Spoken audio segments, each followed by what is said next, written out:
say that time is money, but for a country where cash is now in short supply, time has taken on a whole different value. In the Time Bank, we exchange voluntary services. Sometimes I give painting lessons for free, but I take yoga for free also. Somebody else is teaching yoga.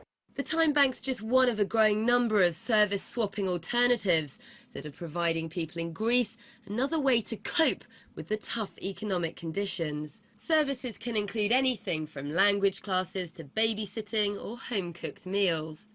It's huge. It's huge. It's everything we do without money, like looking after people or making things by ourselves. For a country in crisis, building social unity can prove extremely hard. Crisis is a terrible thing. It creates fear. It divides people from public sector workers from private sector workers. It divides richer workers to poorer workers, immigrant workers from home workers, and that's a terrible thing. But the barter networks have been a great way of bringing together large groups of people. A popular slogan here in Greece now is "No one's alone in the crisis." Organisations are arranging swap shops to exchange clothes, and one town in Greece has even started its own barter currency. We still have the memory of agricultural society in Greece, where people used to do things together, like they would do the olive trees of my family this week, and then next week we'll do the olive trees of your family, and then the next week of the other neighbor. So they would exchange services, and they like that. Nikki gives me and her friend Alexandra, who's also a member of the Time Bank, an art lesson. It's one of the free services she provides. And in exchange, Alexandra helps out with the gardening, and so the time is repaid. It's an amazing way of receiving, finally, by giving to the others.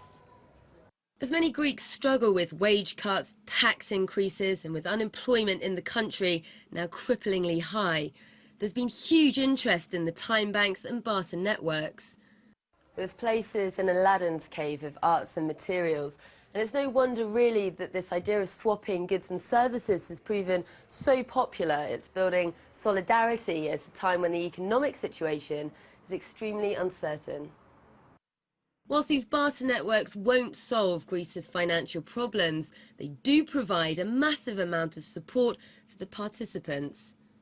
It's not a response to the economic crisis in the sense that it's going to overturn the government, but it's giving support and comfort to those who would like to overturn the terrible economic policies that are being imposed by the Troika. It's giving people support to feel that they can do something.